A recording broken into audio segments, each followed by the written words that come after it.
오늘 하나님 말씀 스가랴서 8장 말씀 같이 보시겠습니다.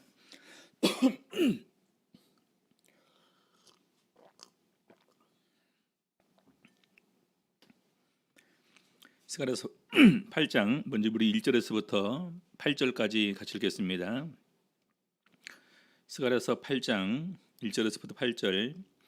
만군의 여호와의 말씀이 임하여 이르시되 만군의 여호와가 말하노라. 내가 시온을 위하여 크게 질투하며 그를 위하여 크게 분노함으로 질투하노라. 나 여호와가 말하노라. 내가 시온에 돌아왔은즉 예루살렘 가운데 거하리니 예루살렘은 진리의 성읍이라 일컫겠고 만군의 여호와의 산은 성산이라 일컫게 되리라. 만군의 여호와가 말하노라. 예루살렘 길거리에 늙은 지아비와 늙은 지어미가 다시 앉을 것이라. 다 나이 많음으로 각기 손에 지팡이를 잡을 것이요 그 성읍 거리에 동남과 동녀가 가득하여 거기서 장난하리라. 만군의 여호와가 말하노라. 이 일이 그날에 나온 백성의 눈에는 기이하려니와 내 눈에 어찌 기이하겠느냐. 만군의 여호와의 말이니라. 만군의 여호와가 말하노라. 내가 내 백성을 동방에서부터 서방에서부터 구원하여 내고 인도하여다가 예루살렘 가운데 거하게 하리니 그들은 나의 백성이 되고 나는 성실과 정의로 그들의 하나님이 되리라. 오늘 이 시간에는 예루살렘의 회복과 열국의 구원이라는 제목으로 우리 스가랴서 8장 말씀 같이 나누어 보도록 하시겠습니다. 먼저 우리 1절에서부터 8절까지는 예루살렘 회복에 관한 말씀이 먼저 이렇게 나오고 있습니다. 8장 1절 보게 되면은요, 만군의 여호와의 말씀이 임하여 이르시되라고 되어 있습니다. 그러면서 그 앞에 또 이제 2절 3절도 보면 만군의 여호와가 말하노라. 나 여호와가 말하노라. 4절 만군의 여호와가 말하노라. 이렇게 계속해서 진행이 됩니다. 어떤 차이가 있을까요?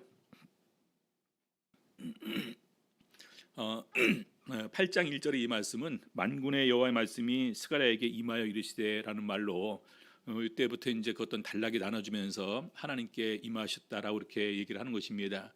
그래서 스가랴서 7장부터 이어지는 말씀으로 이렇게 보게 되면은요, 이 말씀이 세 번째 말씀입니다. 참고로 스가랴서 7장 1절 보게 되면은요, 스가랴서 7장 1절에 다리오 왕 4년 9월 곧 기슬레월 4일에 여호와의 말씀이 스가랴에게 임하니라. 이것이 이렇게 첫 번째 우리 하나님의 임하신 말씀입니다. 그다음에 8절에 보게 되면은요, 여호와의 말씀이 스가랴에게 임하여 이르시되. 그래서 이렇게 해서 이것이 두 번째 말씀이 되고, 오늘 8장의 1절이 바로 여호와의 말씀이 임하여 이르시되, 이것이 세 번째 우리 스가랴 선지자에게 주시는 말씀입니다. 자, 그러면서 8장 2절 보니까요, 만군의 여호와가 말하노라. 내가 시온을 위하여 크게 질투하며 그를 위하여 크게 분노함으로 질투하노라. 시온을 위하여 질투하고 분노한다 이렇게 말씀하시는데, 왜 이런 말씀을 하시냐면은 하나님께서 선택하시고 하나님의 이름을 두었던 성전이 바벨론에 의해서 다 회파가 되고, 그리고 이제 그 완전히 이제 또 멸망당한 다음에 포로로 끌려가게 됩니다. 그러면 우리 주변에 있는 이웃 열방들이 어떻게 생각할까요? 유대인들을 조롱하겠죠. 그래서 그런 부분에서 우리 하나님께서 크게 질투하시고, 또 예루살렘은 이렇게 완전히 회파한 우리 바벨론에게서 크게 분노하신다 이렇게 말씀하시는 것입니다. 자, 그러면서 3절 보니까요, 나 여호와가 말하노라. 내가 시온에 돌아왔은즉 예루살렘 가운데 거하리니. 우리 3차 침입으로 멸망을 당하기 전에 하나님께서 이제 에스겔 선지자에게 환상을 보여주거든요. 그때 이제 하나님께서 그 성전의 모습을 보여줍니다. 근데 성전에서 각종 그런 그 죄악들이 벌어지고 있어요. 심지어는 거기에 그 신당을 지어놓고 또 그림도 이렇게 수많은 우상들을 새겨놓고, 그래서 하나님께서 그 성전을 버리시고 하나님의 영광이 떠나는 내용이 이렇게 기록이 되어 있습니다. 하나님께서 성전을 버리시면서 궁극적으로 성전도 완전히 회파가 되고 바벨론에서 멸망을 당해서 포로로 끌려가게 되는 것입니다. 자, 그런데 여기 3절에 보니까요, 내가 시온에 돌아왔은즉 예루살렘 가운데 거하리니. 다시 하나님께서 돌아와서 예루살렘 가운데 거하시겠다는 것입니다. 그러면 어디 계실까요? 다시 옛날에 계셨던 시온산에, 또 시온산에 있었던 성전에 우리 하나님께서 거하시겠죠. 그래서 이 스가랴 선지자를 통해서 주시는 말씀이 일단 성전 재건을 촉구하는 이런 그 기본적인 전제하에서 이런 말씀이 주신다, 이렇게 이해를 하셔야 됩니다. 자, 그래서 계속해서 말씀하시기를 예루살렘은 진리의 성읍이라 일컫겠고 만군의 여호와의 산은 성산이라 일컫게 되리라. 진리의 성읍, 진리, 이 원어도 보면 똑같이 이렇게 진리로 되어 있고, 성산은 이 두 단어의 복합입니다. 거룩한 산의 복합을 갖다가 이렇게 성산이라고 했는데, 아무튼 하나님께서 계신 곳이기 때문에 이것이 이제 그 거룩한 장소로 될 수가 있겠죠. 그래서 중요한 것은 하나님께서 계신 곳에는 반드시 따라야 될 두 가지가 있다. 하나는 진리이고 하나는 거룩이다 라는 생각을 꼭 이렇게 우리가 가지셔야 됩니다. 오늘도 역시 마찬가지겠죠. 우리가 이 하나님의 전에 모였을 때, 하나님의 몸된 교회에 모였을 때 가장 중요한 것은 여기에서는 하나님의 진리가 있어야 된다는 것입니다. 여기 있는 모든 사람들은 이 하나님 앞에서 거룩해야 된다는 거예요. 그래서 진리의 성읍이라 일컫겠고 거룩한 산이라 일컫게 되리라, 이렇게 말씀하시는 것입니다.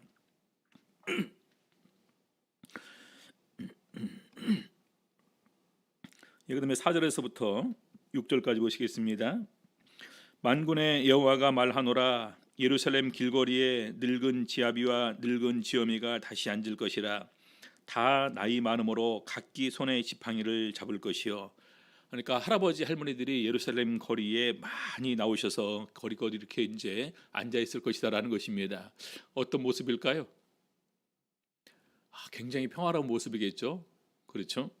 또 심지어 5절 보니까요, 그 성읍 거리에 동남과 동녀가 가득하여 어린아이들, 남자 여자들이 가득하여 거기서 장난하리라. 그 손자 손녀들의 재롱을 보면서, 노는 모습을 보면서, 화기애애한 모습을 보면서 이렇게 그 눈에서 느껴지는 우리 할머니 할아버지의 기쁨과 평안이 얼마나 좋아 보일까요? 우리 예루살렘 거리가 그렇게 된다라는 것입니다. 근데 그거 상상할 수 있을까요? 지금 현재는? 그렇죠? 그것은 상상할 수 없는 부분인데, 나중에 성전이 재건되고 나서 훗날에 하나님의 은총으로 예루살렘 거리가 이렇게 채워질 것을 말씀하고 있는 것입니다. 8장 6절 보겠습니다. 만군의 여호와가 말하노라. 이 일이 그날에 남은 백성의 눈에는 기이하려니와 내 눈에 어찌 기이하겠느냐. 만군의 여호와의 말이니라. 바벨론의 포로로 끌려갔다가 돌아온 사람들의 입장에서 나중에 예루살렘 거리가 이렇게 된다라고 이렇게 상상했을 때 얼마나 놀라운 일일까요? 어떻게 이런 일이 다시 우리들에게 이루어질 수가 있을까? 굉장히 세력이 미약해진 가운데에서 우리가 다시 또 외적의 어떤 그런 그 수많은 침략도 이렇게 기다리고 있고, 메디에 페르시아 때문에 좀 안정된 것처럼 보이지만 또 이어지는 것이 헬라랑 로마거든요. 그렇죠. 헬라 로마 하에서 유대교는 계속해서 또 이렇게 압제를 당하게 됩니다. 그래서 그런 부분들은 아직 이제 이루어지지 않은 부분이지만, 포로에서 끌려온 사람들 입장에서 우리가 다시 예루살렘 성읍이 옛날처럼 그렇게 될 것이다, 상상할 수도 없는 일이다라는 것입니다. 그런데 하나님의 눈에는 절대로 기이한 것이 아니라 하나님의 말씀으로 이렇게 될 것을 말씀하고 있습니다. 그 다음에 7절 보겠습니다. 만군의 여호와가 말하노라. 내가 내 백성을 동방에서부터 서방에서부터 구원하여 내고 인도하여 내가 예루살렘 가운데 거하게 하리니 그들은 내 백성이 되고 나는 성실과 정의로 그들의 하나님이 되리라. 여기 보니까 구원하여 내고 인도하여다가 거하게 하리니, 이렇게 말씀하십니다. 하나님께서 구원하여 내고 이 발걸음 말거다 인도해서 바로 예루살렘 가운데에서 거하게 하겠다. 다 누가 하시는 일입니까? 우리 그 출애굽기 19장에 보게 되면요, 시내산 언약을 맺는 내용이 나옵니다. 내가 애굽 사람에게 어떻게 행하였음과 내가 독수리 날개로 너희를 업어서 인도하였음을 너희가 다 보았느니라. 그러면서 세계가 다 내게 속하였나니 하면서, 이것이 하나님께서 이스라엘 백성들과 언약을 맺자고 할 때 주어지는 세 가지 전제 조건입니다. 애굽에서 구원하여 내고, 그리고 애굽 사람의 그다음에 독수리 날개로 너희를 인도해야 된 것을 너희가 다 봤다. 그리고 세계가 다 되게 속했다. 이 세 가지를 먼저 전제로 말씀하십니다. 그리고 너희가 내 말을 잘 듣고 내 언약을 지키면 열국 중에서 내 소유가 되겠고 내게 대하여 제사장 나라가 되며 너희가 내 소유가 거룩한 백성이 될 것이다. 이것을 얘기를 하고 있습니다. 그래서 여기 마찬가지로 여기도 보니까요, 구원하여 내고 인도하다가 예루살렘에 거하게 하시겠다는 것입니다. 그래서 순전히 구원이라는 것은 우리 하나님의 은총, 은혜 가운데서 이루어지는 것이다라는 것을 우리가 알 수가 있습니다.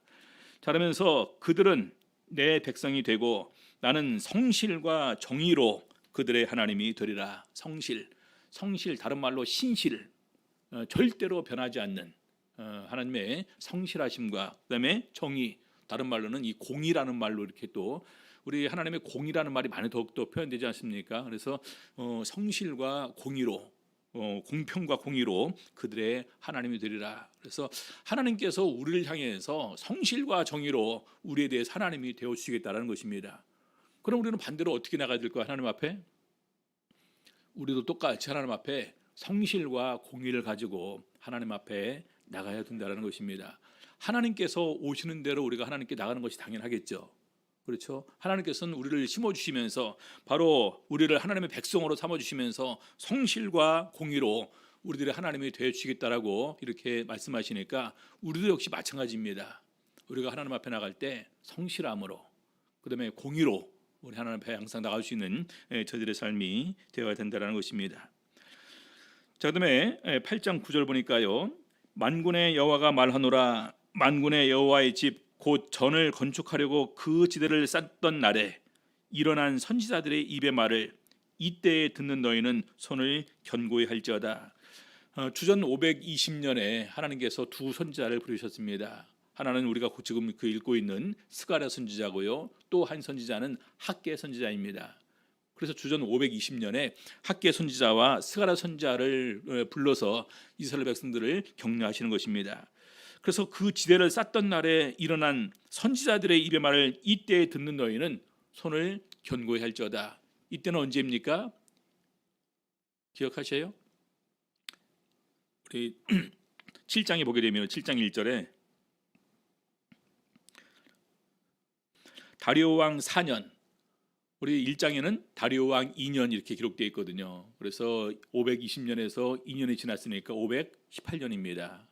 그렇죠? 518년에 다시 하나님께서 선지자를 통해서 말씀을 하시는데, 이때 듣는 너희는 어떻게 하라고 하는 것입니까? 손을 견고히 할지어다. 손을 견고하라는 것은 지금 이들이 하는 일이 뭡니까?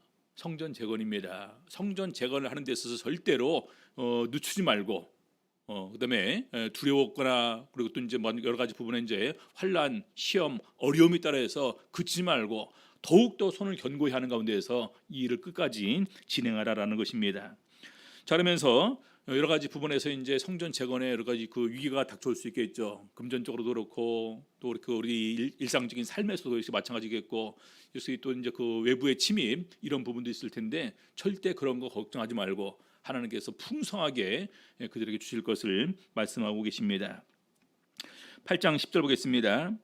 그날 전에는 사람도 삭슬 얻지 못하였고 짐승도 삭슬 받지 못하였으며, 이 말은 뭐냐면은 일한 만큼의 대가를 받지 못했다라는 것입니다. 왜 그랬을까요? 일한 만큼의 대가를 받지 못했다는 것은 줄 수 없었다는 것, 줄 게 없다는 얘기겠죠.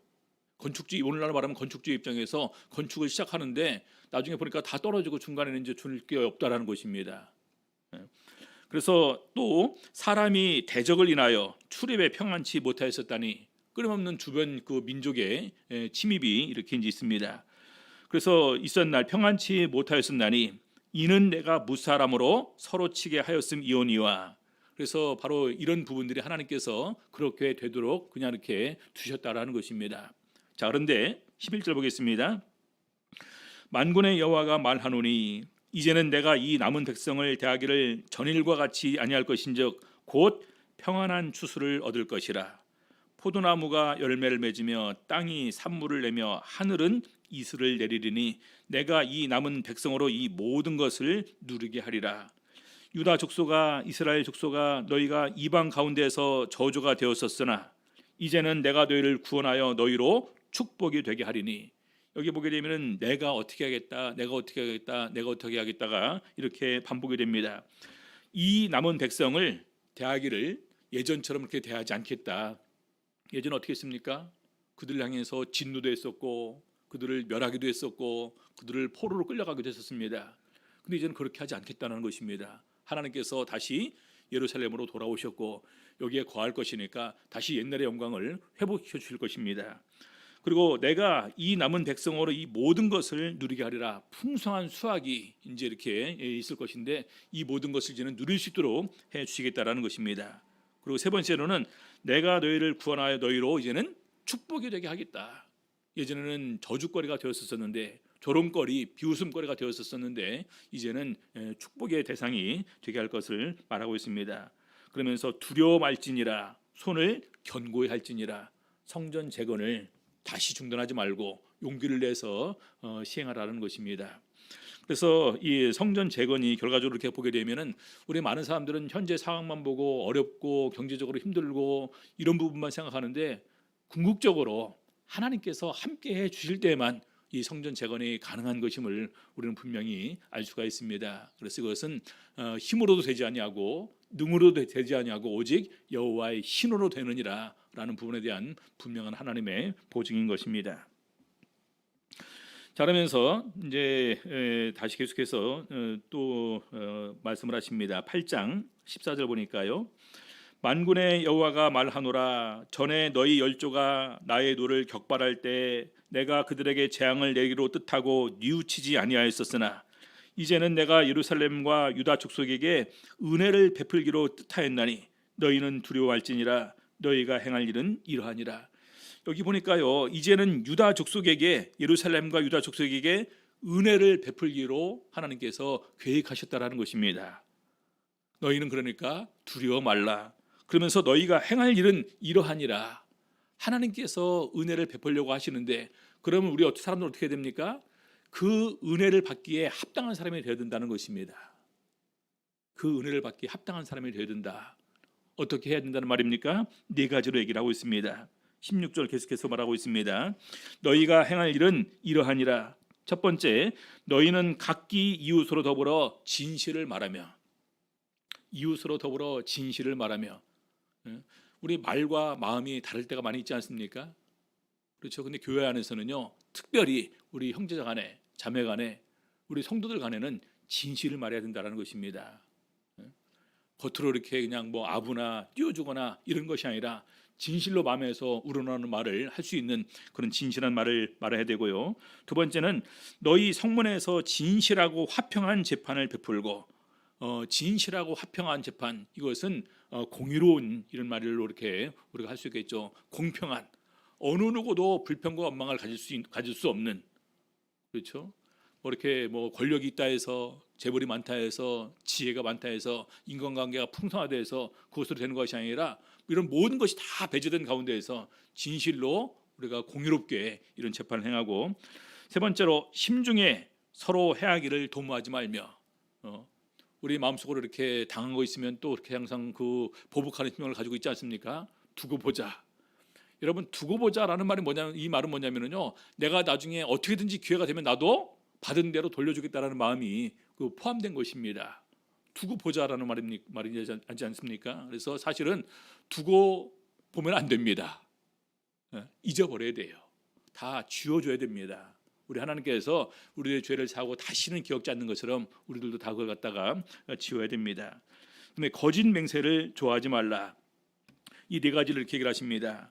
이웃으로 더불어 진실을 말하고 공평한 재판을 베풀고 심중에 서로 해하기를 도모하지 말고 거짓 맹세를 좋아하지 말라. 이 모든 일은 나의 미워하는 것임이니라. 나 여호와의 말이니라. 자, 하나님께서는 이제는 우리 예루살렘에 거하는 사람들에게 은혜를 주기로 작정을 했습니다. 근데 은혜를 주기로 작정을 했는데 우리 사람들의 마음이 이런 마음이 있으면 어떻게 할까요? 진실을 말하지 않고 여러 가지 부분의 권력과 재물과 이런 관계에 의해서 이렇게 재판이 기울어지고 서로 심중에 어떻게든지 원수를 갚으려고 하는 이런 마음이 있고, 그다음에 거짓으로 맹세를 하고, 그러면 정의가 살 수 있습니까? 그렇죠? 정의가 세워질 수 없는 거예요. 우리 재판할 때도 수많은 순간에 이렇게 위증하지 않습니까? 거짓으로 이렇게 맹세하고 선사하고 그러지 않습니까? 나중에 해놓고 수많은 협박과 회유가 그런 가운데 있었음을 우리는 알고 있습니다. 그래서 이 세상의 재판이 그런 범주를 벗어나지 못하는 겁니다. 근데 하나님께서는 그렇게 하면 안 된다는 거예요.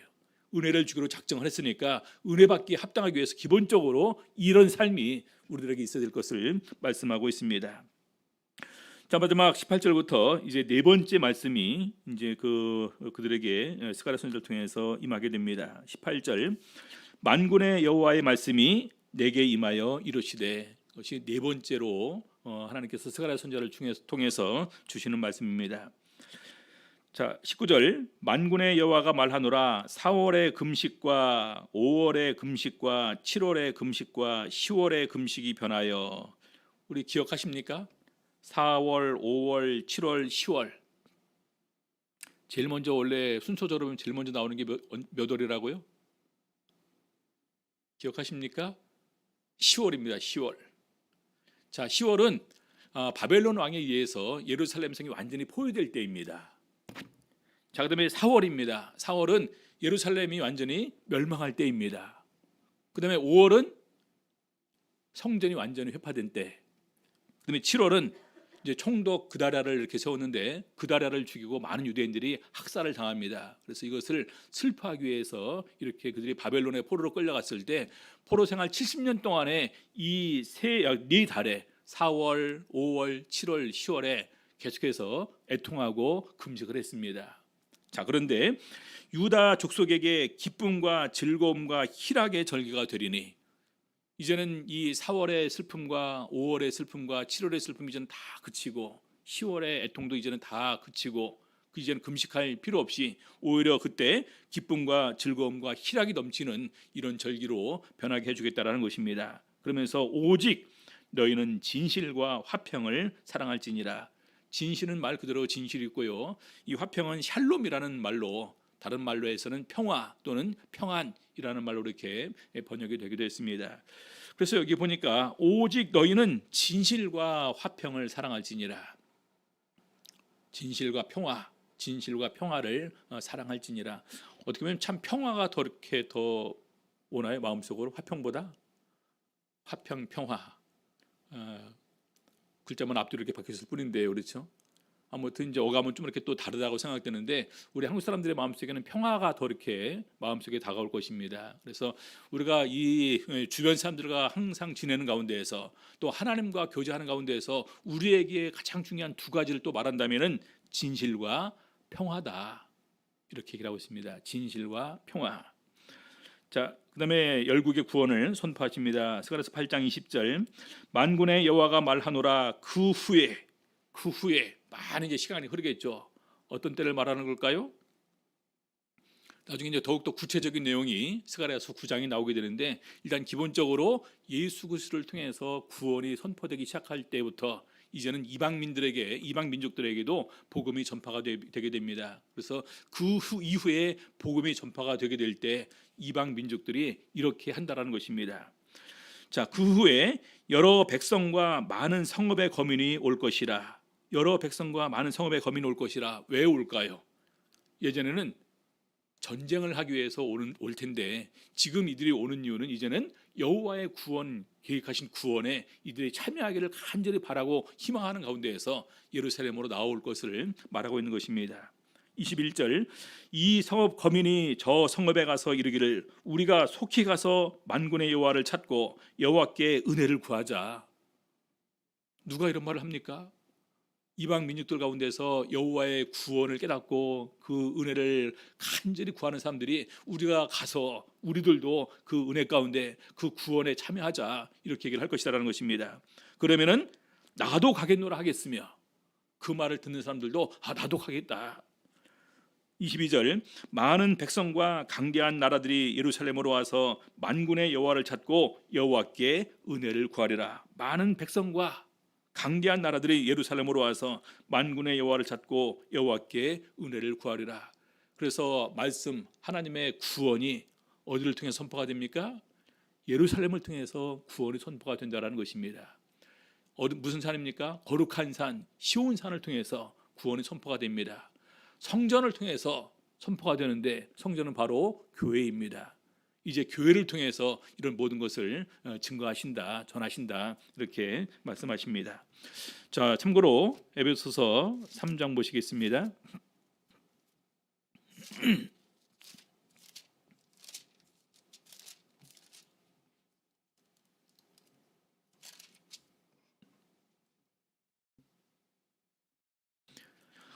에베소서 3장 8절부터 보실까요? 에베소서 3장 8절부터 11절까지 보시겠습니다.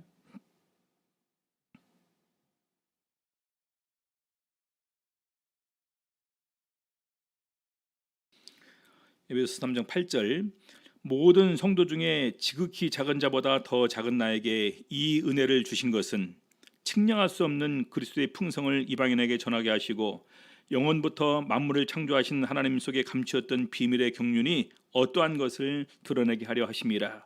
10절 이는 이제 교회로 말미암아 하늘에서 정사와 권세들에게 하나님의 각종 지혜를 알게 하려 하심이니, 교회로 말미암아 하나님의 각종 지혜를 알게 하기를 원하신다라는 것입니다.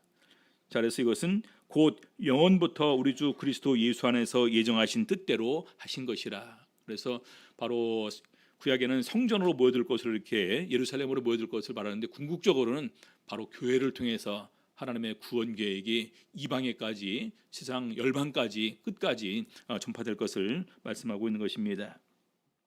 자, 다시 마지막으로 스가랴서 8장 23절입니다. 만군의 여호와가 말하노라. 그 날에는 방언이 다른 열국 백성 10명이, 방언이 다른 열국 백성 10명이, 그래서 열 민족을 말하는 거겠죠. 열 족속을 말하는 것인데, 그들이 유다 사람 하나의 옷자락을 잡을 것이라. 곧 잡고 말하기를 하나님이 너희와 함께 하심을 들었나니 우리가 너희와 함께 가려 하노라 하리라 하시리라. 무슨 말입니까? 이방인들이 유대인들의 손을 붙잡고 너희 하나님께서 너희들에게 베푸신 구원에 우리도 참여하고 싶다, 우리도 함께 하기를 원한다. 그래서 그들도 간절하게 하나님의 구원을 바라게 될 것을 이렇게 말하고 있습니다. 특별히 우리 스가랴서 8장에서 우리가 주의할 부분은요, 하나님의 뜻이 선포가 되고 있습니다. 이 하나님의 뜻은 분명히 우리가 어떻게 받아들여야 되느냐, 우리를 향한 하나님의 뜻을 우리도 거기에 다시 이렇게 함께 받기 위해서 나가야 되지 않겠습니까? 그래서 그 뜻대로 우리도 함께 행할 수가 있어야 된다는 것입니다. 그래서 제일 첫 번째로 8장 3절에 예루살렘은 진리의 성읍 만군의 여호와의 산은 성산이라 일컫게 되리라. 그래서 우리가 하나님과 함께 거하려면, 거하는 것이지 않습니까? 예루살렘 가운데 거하리니, 우리가 하나님과 함께 거하기 위해서는 우리 가운데 진리가 있어야 되고 우리도 거룩해야 된다는 것입니다. 두 번째는 8장 8절에 보니까요, 인도하여다가 예루살렘 가운데 거하게 하리니 그들은 내 백성이 되고 나는 성실과 정의로, 공의로 그들의 하나님이 되리라. 하나님께서 우리를 향해서 성실과 공의로 하나님이 우리 하나님이 되어 주신다고 말씀하십니다. 우리는 어떻게 나가야 됩니까? 우리들도 역시 마찬가지로 하나님에 대해서 성실함으로, 그 다음에 의로움으로 하나님께 나가야 된다는 것입니다. 자, 그러면서 우리가 하나님께서 우리에게 은혜를 주시기로 작정을 하셨는데, 그 은혜를 우리가 누리기 위해서 어떻게 되느냐, 아까 네 가지를 얘기를 했습니다. 이웃으로 더불어 진실을 말해야 된다. 그 다음에 어느 누구도 예외 없이 공평한 판단, 재판이 이루어져야 된다. 우리 성도님들 교회에 수많은 이런 것들도 사실은 판단입니다. 많은 사람들 같은데 시기, 질투, 갈등이 있지 않습니까? 분열이 있지 않습니까? 그때 듣는 우리 성도 한 사람만이 전부 다 그 부분에 관해서 판단을 해줄 거예요. 어떤 경우는 우리 목자나 장로나 집사나 직무회에 오지 않고 그냥 일반 성도님들이 듣고 판단해 줄 때가 있을 것입니다. 그럴 때 공의롭게 판단해 줘야 된다는 거예요. 내가 친하니까, 우리 가족이니까, 내가 잘 아는 사람이니까 이래서 거기서 이렇게 판단을 굽게 하면 안 된다는 것입니다. 그리고 심중에 서로 해하기를 도모하지 말라. 우리가 미워하는 것이 여기 포함되겠죠. 그렇죠? 미움은 나중에는 기본적으로 살인을 낳습니다. 미움이 강해지면, 미움이 이제 극에 달하면 그렇게 되는 거죠. 그래서 서로 심중에 미워하거나, 그다음에 그렇게 그 마음속으로 이렇게 여러 가지 악한 계획으로 원수 갚을 것을 계획하지 말라는 얘기 있고요. 거짓 맹세를 좋아하지 말라. 이것이 여호와의 미워하는 것이다라는 것입니다. 자, 그다음에 8장 19절에 4월, 5월, 7월, 10월의 금식이 변해서 기쁨과 즐거움과 희락의 절기가 될 것인데, 오직 너희는 항상 하나님 앞에서 진실과 평화를, 화평을 사랑할지니라. 그래서 우리가 하나님 앞에서 항상 진실한 마음과 그다음에 이 화평을 가지고 항상 하나님 앞에서 또 다른 사람들과 관계에서 그렇게 나갈 수 있는 저희들의 삶이 되어야 될 것을 말하고 있습니다. 그래서 우리가 항상 이렇게 얘기하지 않습니까? 하나님의 뜻이 어디 있는가? 스가랴서 8장에서는 바로 그 하나님의 뜻을 우리에게 알려주고 있습니다. 그래서 그 하나님의 뜻을 분명히 깨닫고 그 뜻에 합당하게 살 수 있는 우리 성도님들의 삶이 다 되시고, 또 그것을 우리 하나님께서 기쁘게 받으시는 우리 성도님들의 삶이 될 수 있기를 예수 이름으로 바랍니다. 찬양